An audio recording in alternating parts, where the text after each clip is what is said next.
If the mother is handing down the gut microbiome to the child, then the mother is handing down her health to the child. So the more dysbiotic the microbiome is, the more gut dysbiosis a woman has, she's more susceptible to mental illness and other types of diseases, both mental and physical. This gut dysbiosis is very pathogenic, and it causes a lot of allergies, food allergies, seasonal allergies, just allergies in general.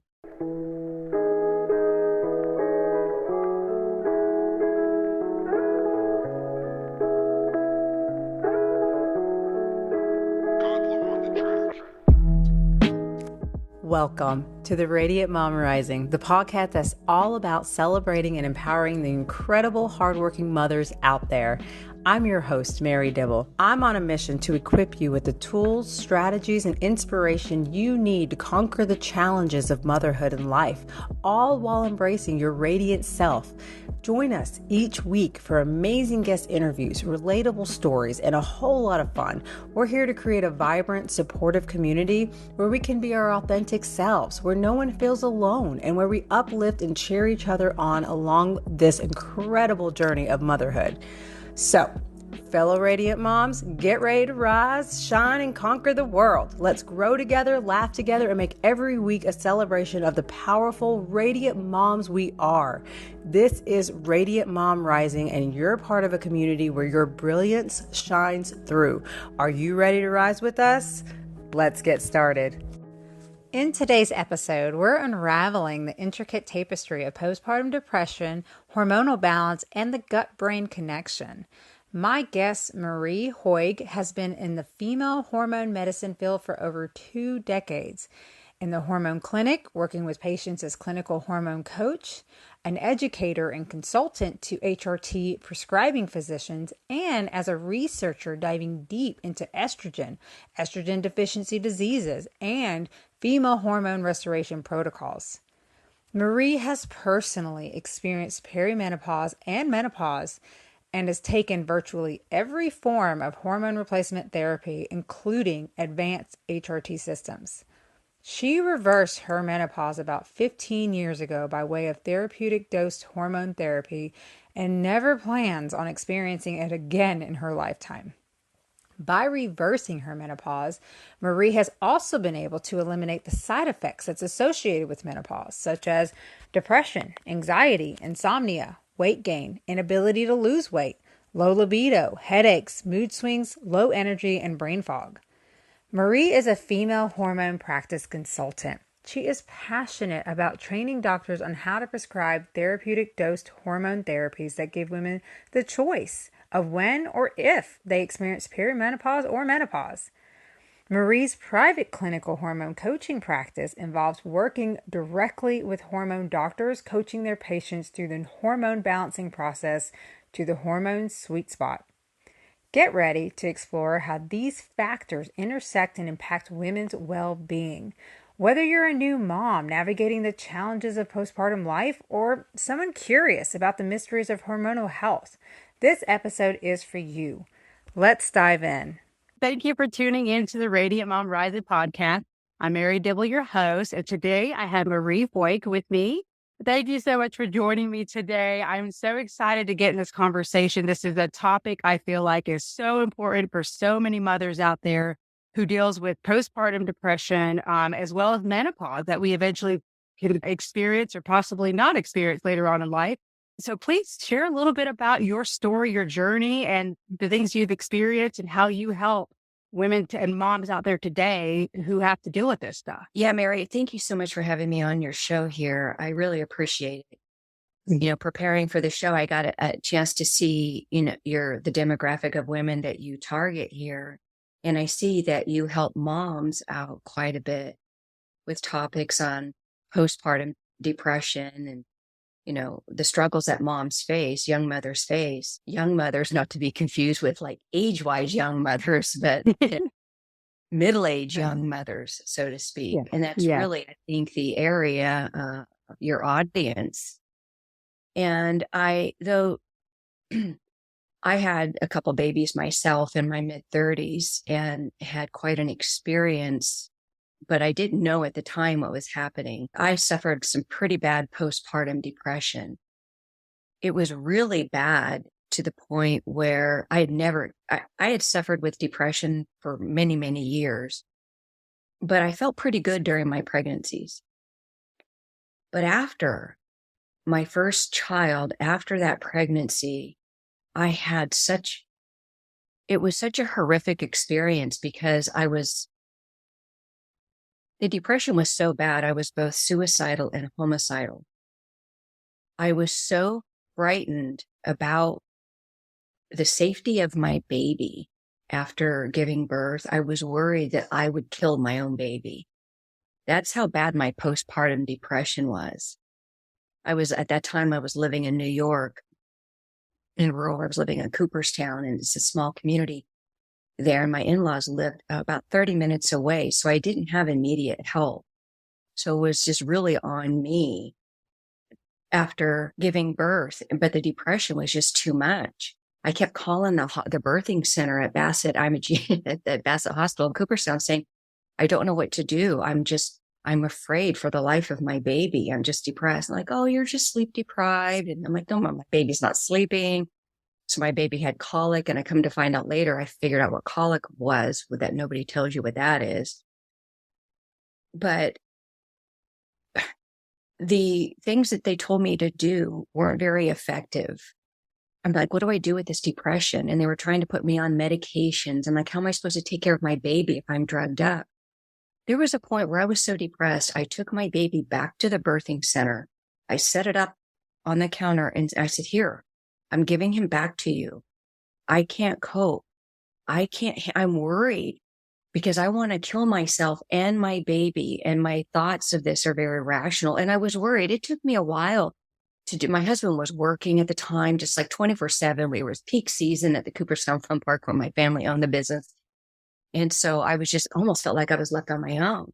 And so I was worried about going in saying, here, take my baby. They're like, oh, you just need a good night's sleep. So they, took care of my baby and let me sleep for a while. Of course, they didn't keep my baby. Yeah. Okay. Well, thank God. No, When I woke up, I actually felt like a new woman. I had not slept in days because of that. Yes. Oh my God. I had the same experience actually. It's quite, and I feel for you, Marie, because I know I actually was there with mine in my later, because I've had one when I was 20, and that was a different experience, of course. But the ones in my mid 30s, like, oh my God, the suicidal thoughts, like those, like it's very frightening because it's like I know realistically in my mind, consciously, I'm like, no, that's Mary. Come on, you know better than that. But you're just so, like you say, especially because I had one that was colicky, and it was like a constant. And I had a toddler on top of that, and I had to work my job. I got a week off from my job after I gave birth to my second child. So I had a toddler, a newborn, and still had to work from home. And it was hard. It was so it was nonstop. I was getting no sleep, still was expected to do everything I had to do. And it was like, there were so many times. I'm just so touched by your story because I was there my own way. And it is a very frightening and terrifying place to be. And it feels never ending in the moment you're there. Thank God it isn't. Because you're thinking about doing your children in. Like, what kind of mother are you that you want to kill your own babies and yourself? Like, really? So I remember thinking that, man, I'm not a good mother. I should be happy.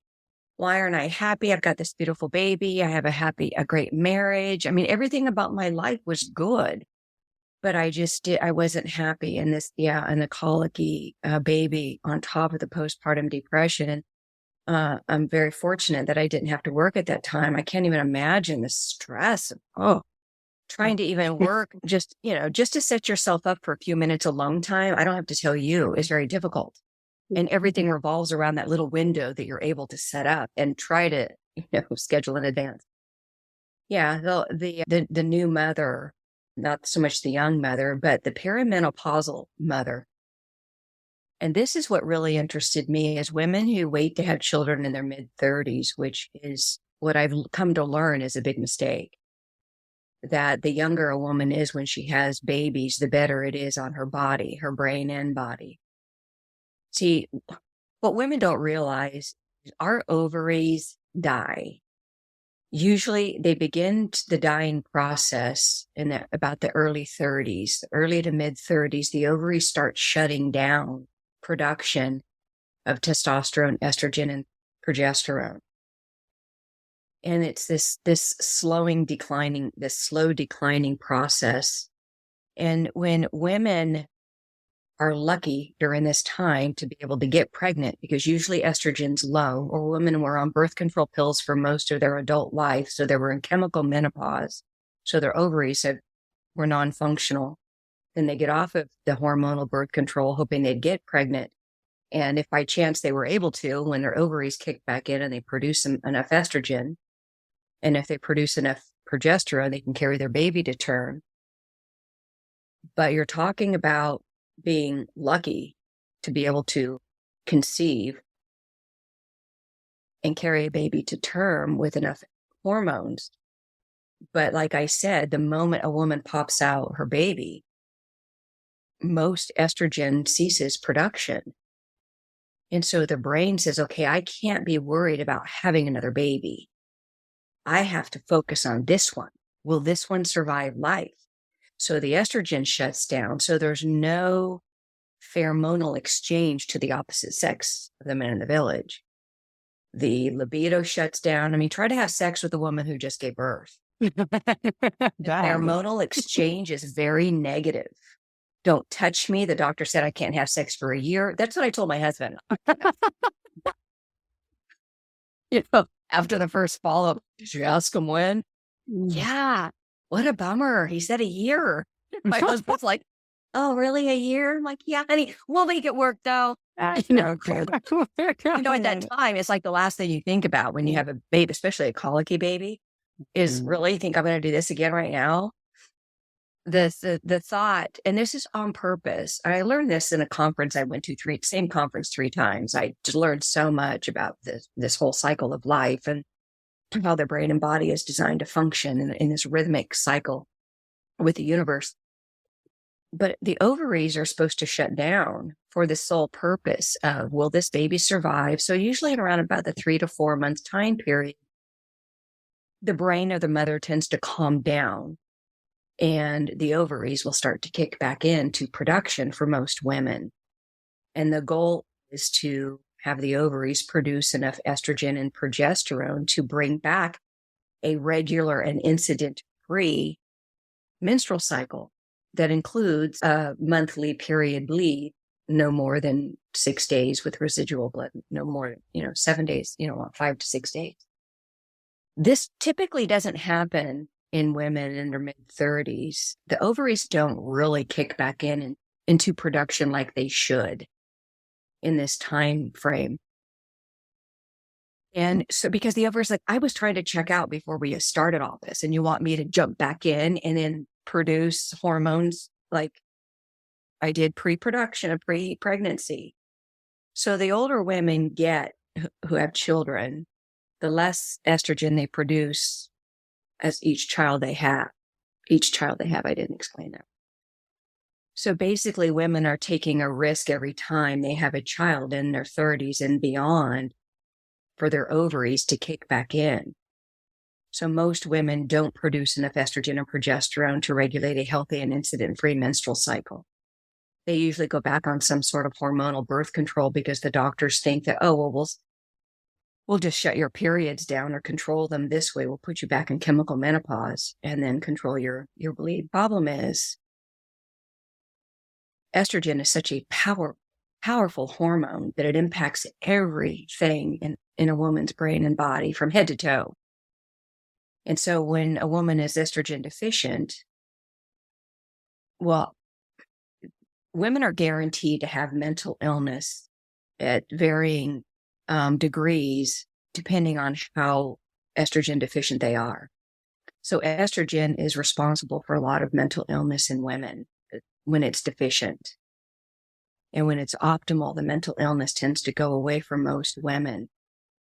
And so I didn't really learn and understand this till I was working in a clinic a few years later, about 8 years later, when I started working with adequate dose therapies given women enough estrogen and progesterone so their brains and bodies work correctly. But I want to get back to the perimenopausal woman who has, well, before that, our society is under the impression, and women talk about having children. Oh, I can just have children as late as I want in life, or I'll freeze my eggs and have children later.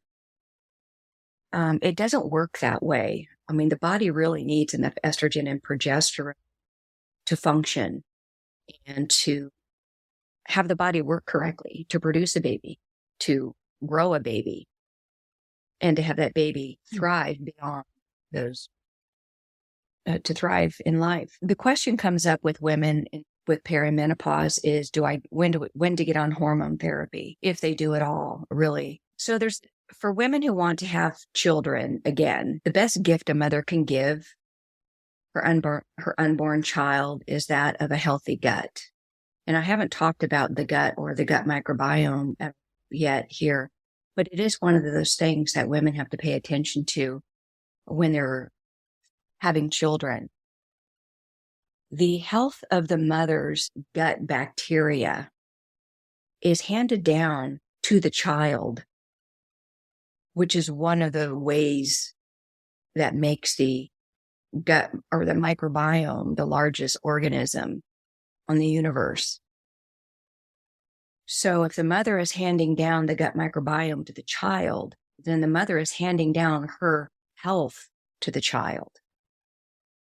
So the more dysbiotic the microbiome is, the more gut dysbiosis a woman has, she's more susceptible to mental illness and other types of diseases, both mental and physical. This gut dysbiosis is very pathogenic, and it causes a lot of allergies, food allergies, seasonal allergies, just allergies in general. And with you talking about that, like what would, for somebody who's hearing this and hearing like, oh my gut, like how can I go about maybe even knowing if my gut health is any good, or even if I see, oh, I do suffer with those symptoms, I don't probably have the best gut. What would you say would be a great first start as far as starting to restore and build that better health, gut health, especially if they are interested in having their children or just overall being healthier for themselves? It's a really good question, Mary. Yeah, a mother wants to be as healthy as she possibly can before she gives birth. And this isn't something that anybody spoke about when I was giving birth. It's like, really, because there's a big misconception that when you give birth to a baby that they're born relatively healthy, with healthy body parts, healthy little ovaries, healthy little testes. That's not the case. Women hand down two major things to their children: the health of their gut microbiome and their reproductive systems. And so a mother should provide a healthy gut microbiome for their child before they get pregnant. So how do you do that? Well, one, you want to make sure that you eat a clean diet.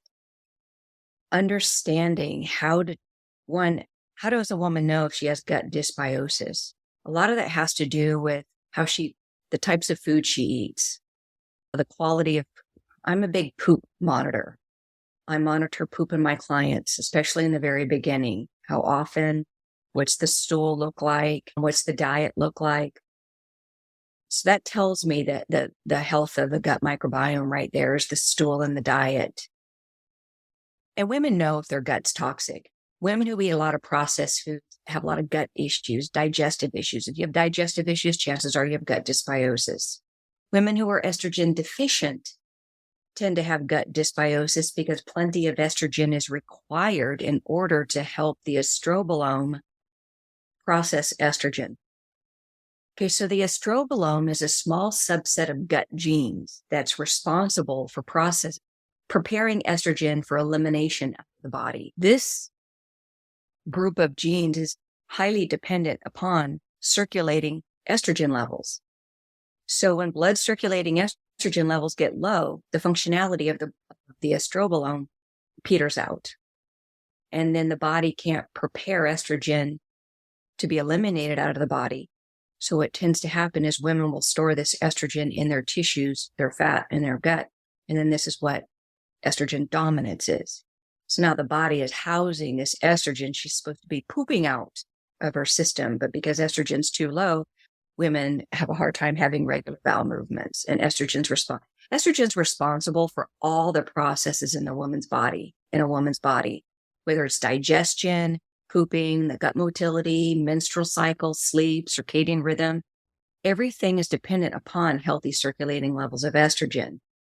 So for a woman, it's like, okay, so what can I do to be healthy before my babies? Well, clean up the gut. Understand what it takes to clean up the gut microbiome.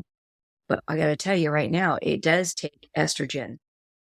Very hard for women to change their diet when they're estrogen deficient, because most of the foods that women crave are because they're estrogen deficient, like simple carbohydrates and sugars. When you give a woman estrogen, it kills those carbohydrate and simple carb cravings. This is why I don't talk to a woman much I do talk to her about her diet. I talk about where we're going, about her gut health and what we're going to do with exercise and diet. But I get the old, oh, I've tried every diet. I've tried exercising. I'm like, I hear you, sister. I've been there. And I know that it's not about willpower, because a lot of women that come to me are very driven women, and they're moms and trying to hold down careers. They're not lazy. They don't these are women that don't make excuses. So I do know when they tell me I'm trying, I'm like, I get it. I've been there. But it wasn't until I got a little bit of estrogen. And then, so this is what I do with my clients. It's like, listen, we're going to give you a low therapeutic dose of estrogen, enough that it's going to wake up your brain and your body will respond. And when you do this, what happens is, well, the cravings go away for one thing. The other thing, a woman sleeps. Women don't sleep without circulating estrogen. And then she's sleeping. So if you have a woman who doesn't crave sugar or simple carbohydrates and she's sleeping, which also contributes to carbohydrate cravings the next day, then that's a big deal. The other thing is the amount of energy that women get when they get a taste of therapeutic dosed estrogen. So now you have women who actually have this natural motivator with estrogen, that they actually want to move. They have energy. They want to go do things. They feel good. So now you're telling a woman, hey, let's change what you eat and move. Oh, okay, I'm down.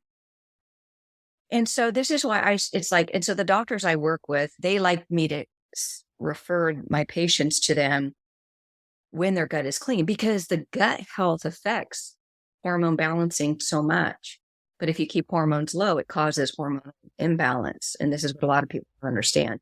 You need enough circulating estrogen, 1, to balance the hormones, and 2, to heal the gut, to increase the energy, to kill the carbohydrate and simple carb cravings, to sleep, to have energy, to get rid of the joint pain.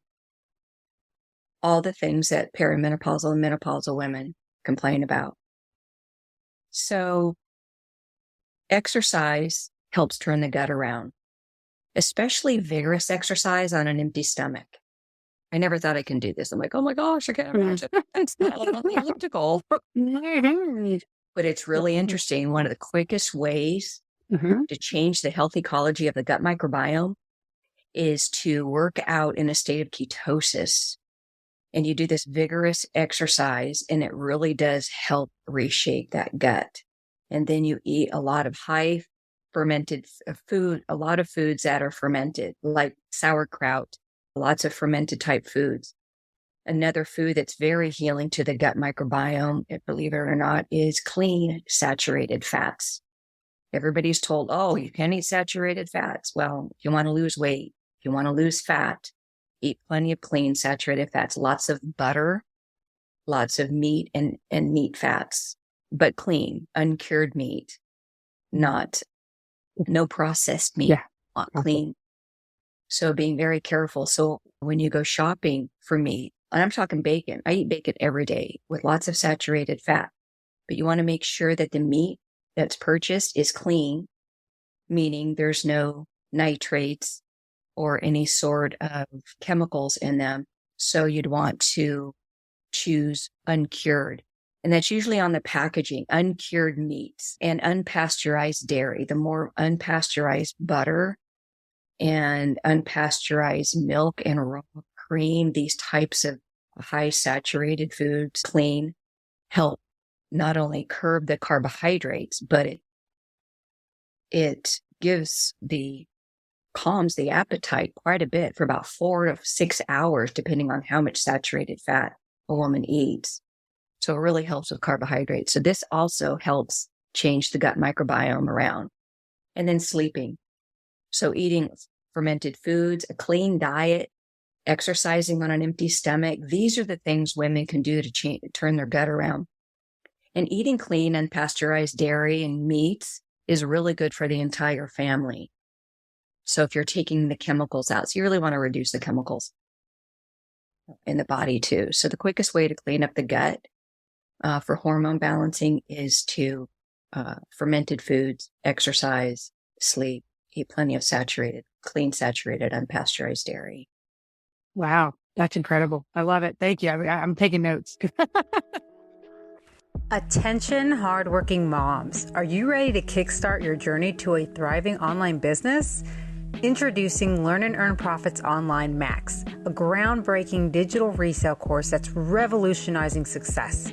Learn how to create your own funnel and sell this exact course, pocketing a whopping 100% of the profits. Yes, you heard that right, 100% yours. Lipo Max is an enhanced platform packed with incredible modules and valuable insights designed to elevate your online business game. Don't miss this chance to join a supportive community where hard work meets exceptional opportunities. Say goodbye to the hassle of creating courses from scratch.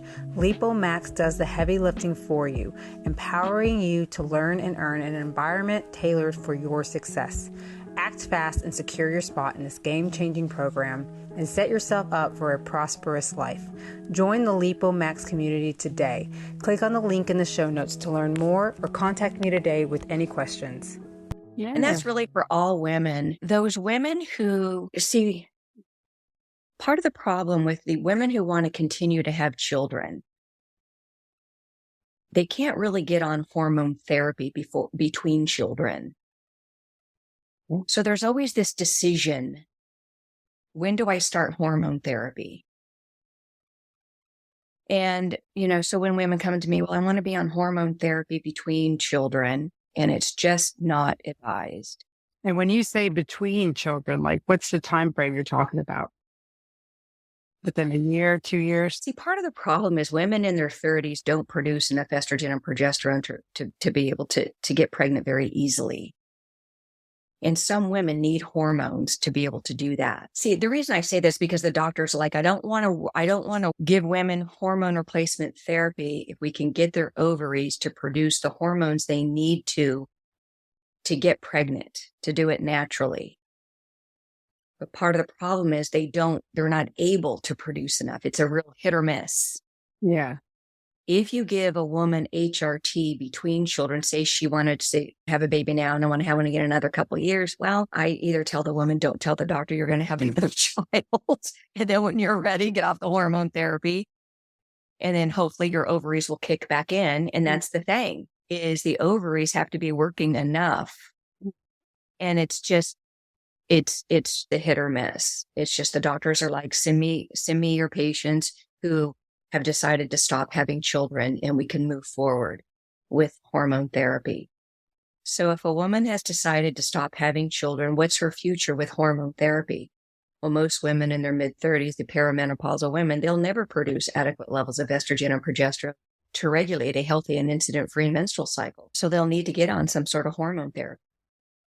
And my recommendation and the physicians I work with who prescribe therapeutic dose hormones is really there is never a day in a woman's life that she feels good or that her brain and body doesn't require plenty of estrogen. So the moment a woman decides, I'm done having children, I've had as many as I want, it's over. This is where I'm going now, taking care of my babies. That's when she gets on hormone therapy. Get the period back. Because you have a lifetime of nurturing and taking care of other people that are dependent on you to keep your wits about you. You can't be crazy. You can't be losing it. You can't be having meltdowns. People need to be able to depend on you. And estrogen is the dependability hormone. Without estrogen, women are not dependable. Women with estrogen do not have mood swings. They're not irrational. They're able to make rational, confident decisions. They don't freak out. They don't, they don't fall apart. Women without estrogen behave this way. And so you don't want to wait until you're completely depleted of estrogen in menopause, or when you're reaching that your estrogen is so low. So let's identify what menopause is for a moment.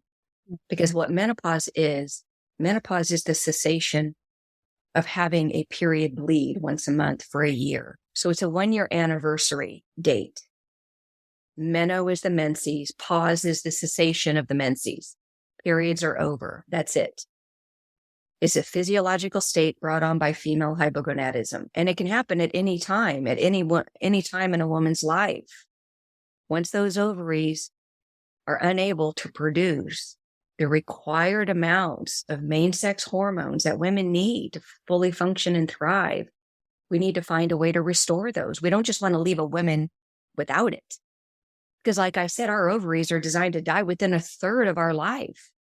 So now we have 2/3 of our life to live without the 2-3 main supercritical hormones that give us our wits about us and allow us to want to live. Estrogen is the live or die hormone. When it's low, women don't want to live. They want to die. And they want to take other people with them. They have no coping skills. Women with plenty of estrogen, they cope. They cope real well. They're able to handle the things that come their way. But what's nice about, probably my favorite thing about estrogen, is even when things are really, really bad in life, whether you've caused them or whether they've been handed to you, estrogen allows a woman this inner strength like nothing else. And so after you have a baby and your body isn't able to kick back into production, it's just very difficult to cope. And you've got babies that need you. And so don't wait. Because if you go to a conventional doctor, you're not in menopause, or can't give you any hormones yet. Yeah, but I feel like I want to die. What am I supposed to do? Especially around my period, where I'm supposed to have my period. Migraines, headaches, mood swings. I can't cope. I'm having meltdowns with my 2-year-old. This shouldn't be the case.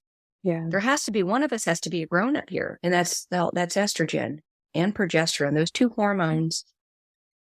I talk about estrogen a lot as the main sex hormone for women because it is. It dictates how all other hormones in the female body will function, including progesterone. If there isn't enough estrogen in the blood, there is no ovulation. And ovulation is where women produce the bulk amount of their progesterone. So progesterone just doesn't exist if there isn't enough estrogen. So estrogen dictates progesterone's production and function, because estrogens are also responsible for receptor building for not only estrogen, but for progesterone, thyroid, testosterone, growth hormone. All the other hormones are dependent upon estrogen to function. And so the goal is to restore hormones in women who've decided, I'm done having babies, to mimic her when she was in her reproductive prime, say in her mid-20s to early 30s. This is a woman's reproductive prime where her estrogen is supposed to be at optimal levels. This is where women thrive, where they're supposed to be. They're supposed to produce enough estrogen and progesterone. But we don't do that anymore. It used to be like 15, 18 years ago. I'd say, okay, well, let's put you on a diet and lifestyle, get those ovaries working, and we'll get your period back. That doesn't happen anymore because of, I mentioned earlier, the mother hands down the health of her ovaries to her babies. So part of my most recent research here that I get excited about, there's a little rabbit hole research pathways I go down, and the most recent one here is the transgenerational inheritance of ovarian dysfunction.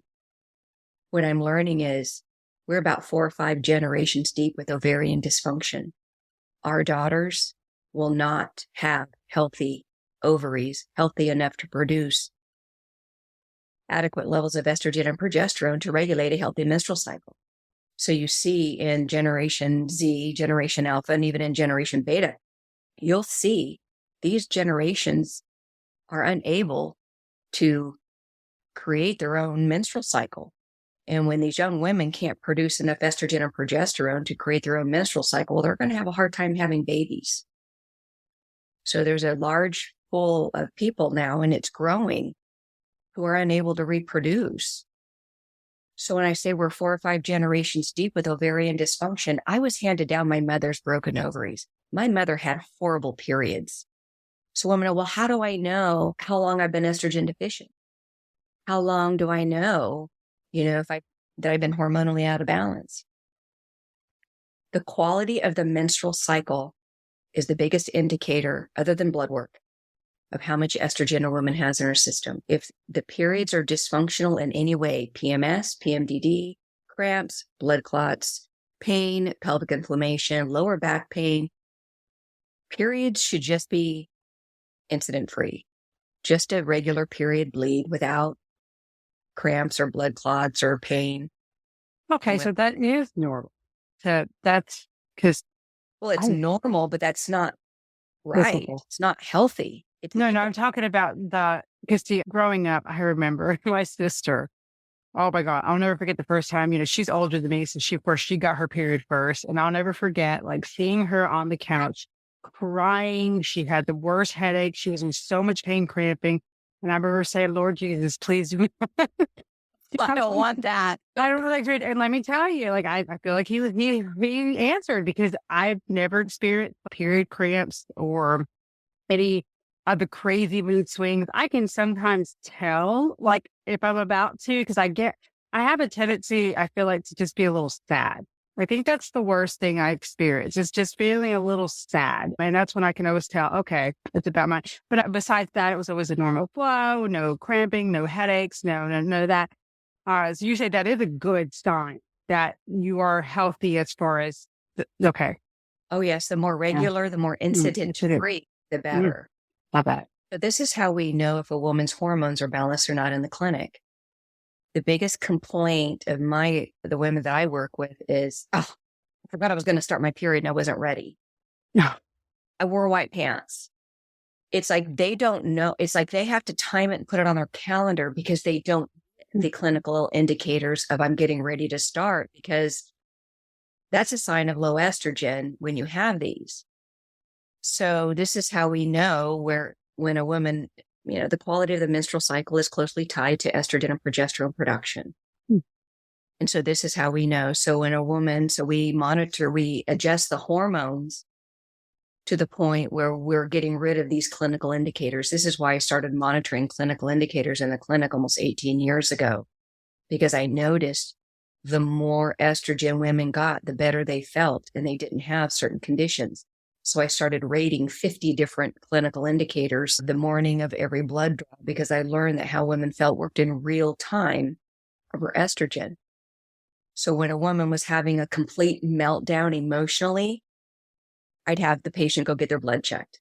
Go get your blood drawn right now. Just sob your way over to the lab and go get that blood drawn. And so we saw that estrogen crashed at this time. When women were on top of the world, when they come in the clinic saying, oh my gosh, I can't imagine feeling any better. And they're just going off on just how good they feel. And I can't believe that this is my life. And they start, saying these things. And I'd say, okay, go get your blood drawn.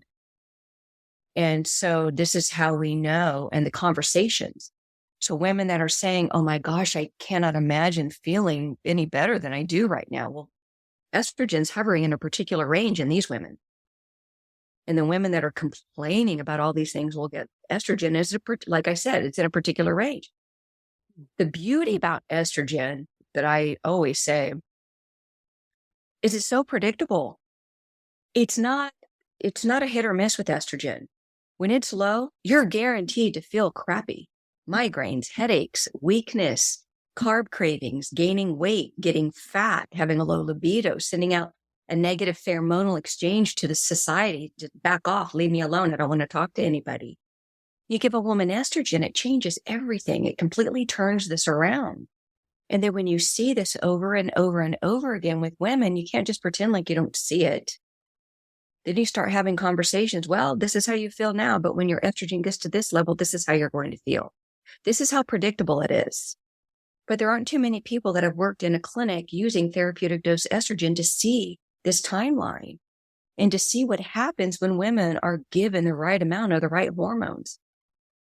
And so there's like, oh, you can't take high estrogen. Okay, well, what's high estrogen to you? Anything that's not low dose? So there is high dose estrogen. I'm talking about adequate dose estrogen. So a lot of people that are uneducated in estrogen and have no clinical application training in estrogen think anything beyond the patch is high dose. Take high dose. Why? Well, it causes cancer. Okay, show me that study. I haven't found that study. Where is that study? Because the Women's Health Initiative study doesn't show that at all. If you're concerned about women getting cancer when they maintain estrogen in the 350 to 550 range, let's see the studies. They don't exist. They don't exist because, one, the FDA doesn't allow clinical trials on adequate dose estrogen therapies. And so you have to ask yourself why. And a lot of it has to do, I think it's because of what you'll see from them. Mm-hmm. So as long as we can keep everybody generally afraid of estrogen, then doctors will be afraid to prescribe it, especially if they remain uneducated and untrained in it with medical school. Then now we have a pool of women who have mental illness and physical decline. And so the best thing a woman can do for herself is to start therapeutic dose hormone therapy the moment she decides to stop having children, so she never has to go into this mental and physical nightmare, this making way for the next generation. Because the moment a woman's body understands by way of hormone signaling that she is out of her reproductive prime, then everything now beyond that is survival. It's now the ovaries are shut down. Now there's this slow living, decaying process of mental and physical dying over time as the body and brain deteriorate. And we just live so much longer than before. So we spend about 2/3 of our life going through this mental and physical declining process. So now we're on medications to manage the symptomology of the side effects of this decline. And that's terrible. That's a terrible road to go down, in my opinion, because It's you take one. depressing. It is. You take one medicine to fix one thing, and then you get all these side effects that come with it. Then you got to take this other medicine to help that side effect. And it's just this, it's insane. But that's And the thing with big pharma for you. perimenopausal women is they typically have mothers that they're watching go into this nightmare that they're thinking, okay, this cannot be my life. At the same time, they're trying to take care of these babies thinking, okay, this cannot be me. This can't be me. Because they don't know what to tell the mama because there are no answers. Well, there are. It's just that we don't hear about them. And you hear about them from people like me who get bashed with, oh, you're not a doctor. What do you know? Well, I'll tell you what I know. I've been working in a hormone clinic with therapeutic dose hormones for the past 20 years. And what I've seen from a clinical perspective, not to mention my own hormone restoration journey, keeping myself out of mental hospitals and off of psychotropic drugs on all medications. I'm not on it. As long as my estrogen is maintained in the 350 to 550 range, I'm not on any medications. You drop that dose down under 100, I'm on about a half a dozen to a dozen psychotropic drugs. And I have a whole slew of mental illness diagnoses that I now have to live with. So the smartest thing a woman can do who's decided to stop having children in her life is to get on some good hormone replacement therapy, a rhythmic protocol. And there are different types of HRT systems.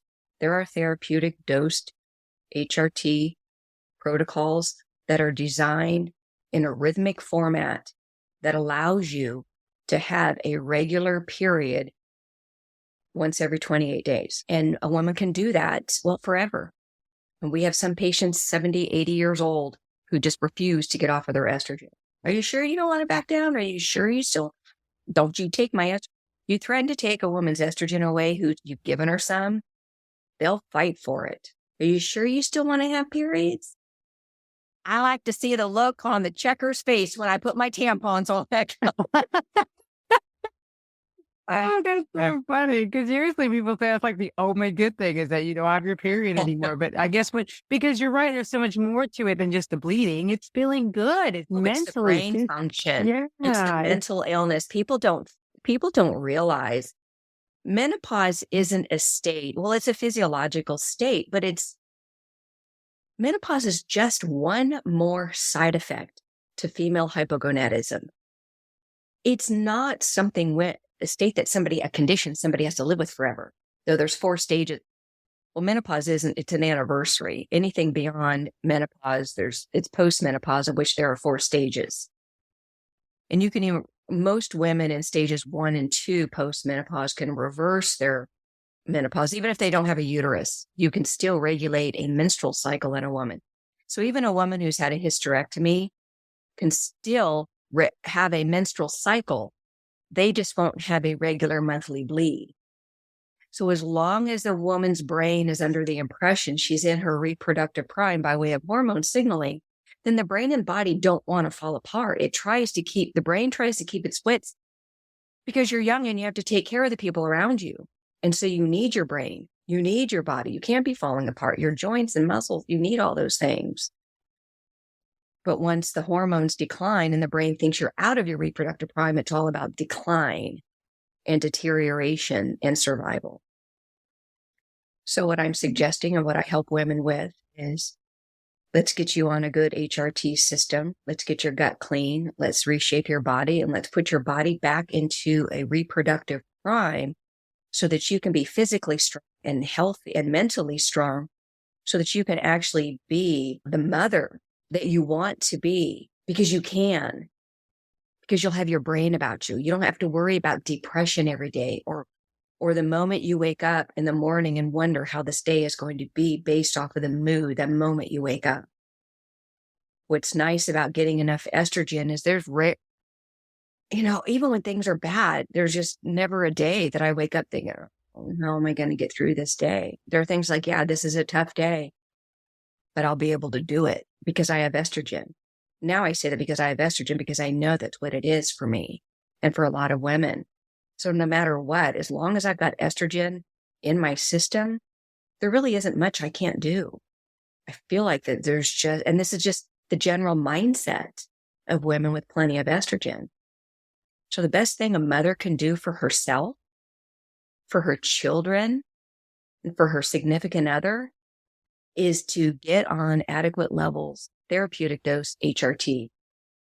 This way you can be the wife, the mother, and the person you wanted to be. So I'm a big fan of estrogen, if you haven't noticed. I haven't doubt, yeah. And tell us a little bit about if somebody who's listening was like, okay, this sounds like something I'm interested in for sure. Tell us a little bit about what they need to do to come and connect with you and how they can find you and get started with you, things like that.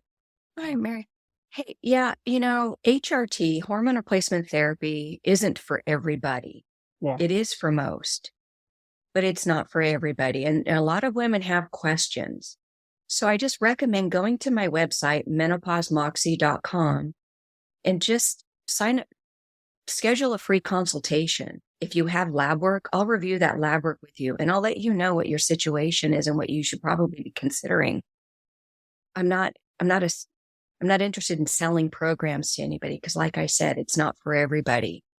And so if I can educate and help women make these decisions on when would be a good time to take HRT, well, I'm happy to do that. So if your listeners, if you're interested, what do I do now that I've had my babies and I don't want any anymore? How do I get on hormone therapy?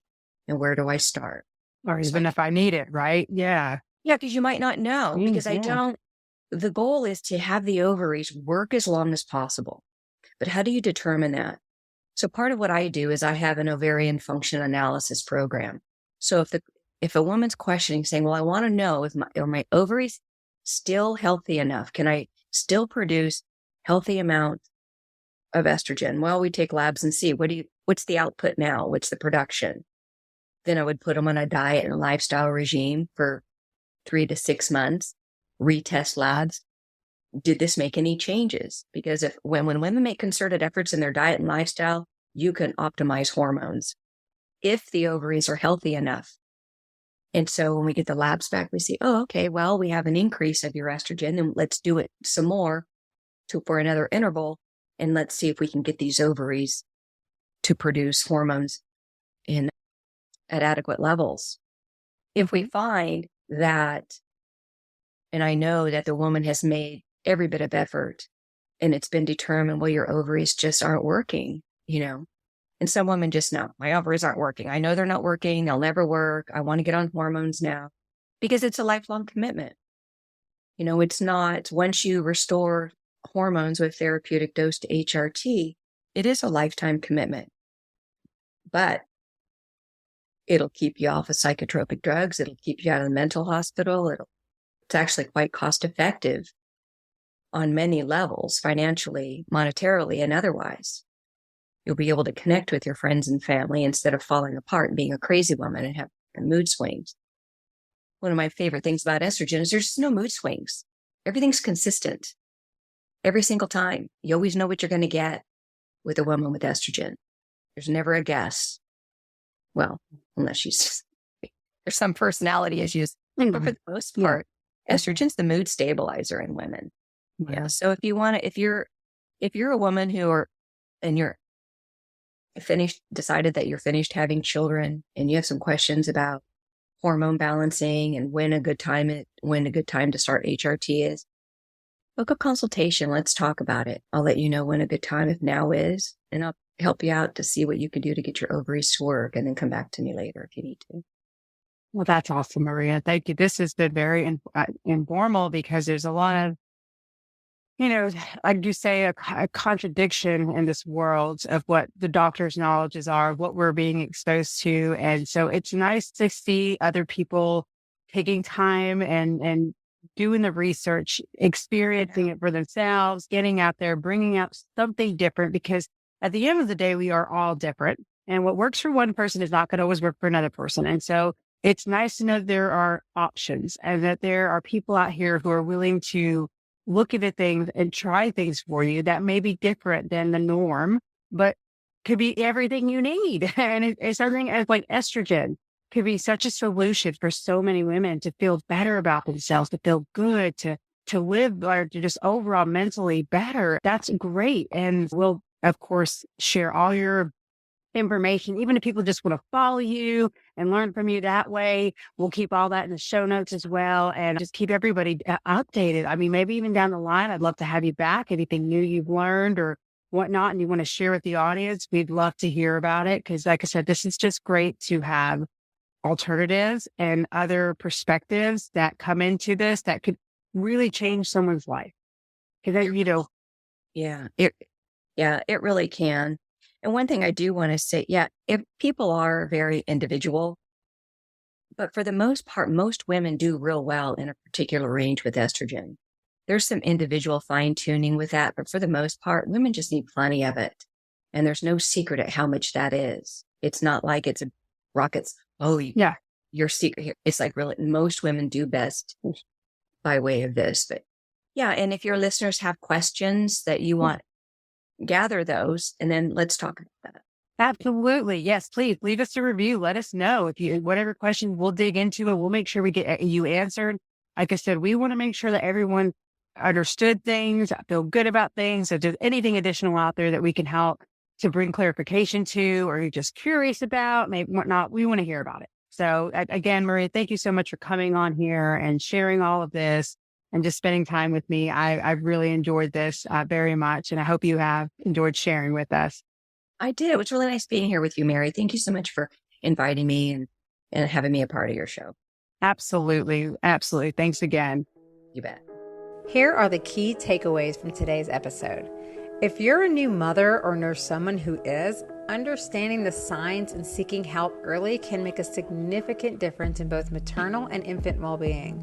This episode sheds light on the importance of recognizing and addressing postpartum depression. If you are considering having children later in life, it's essential to be aware of the potential challenges that can arise due to age-related hormonal changes. This knowledge empowers you to make informed decisions about your reproductive health journey. Whether you're experiencing mood swings or other mental health concerns, Recognizing the role of estrogen in your overall well-being is crucial. This episode highlights how hormone imbalances can impact mental health and emphasizes the importance of seeking support. Paying attention to your gut health is not only beneficial for your own well-being, but can also influence your child's health. Consider adopting healthy habits to support your gut microbiome for a smooth pregnancy journey. As you approach perimenopause or experience hormonal fluctuations, understand hormone therapy options can be empowering. By weighing the potential benefits and risk, you can make decisions that align with your health goals. If you notice irregularities in your menstrual cycles or mood swings, these could be indicators of hormonal imbalance. Being aware of these signs allows you to take proactive steps towards seeking appropriate medical guidance and support. To learn more about Marie and how you may work with her, go to www.menopausemoxie.com and book a complimentary consultation today. Lastly, subscribe to my show and leave me a review. Your feedback is much appreciated. If you want my support on your journey towards creating a life you desire, then visit me at marydibblecoaching.com or contact me on social media to learn more about how I can help you find the results you are longing for. Let us, radiant moms, continue to rise and enjoy life to the fullest. Until next time, much love.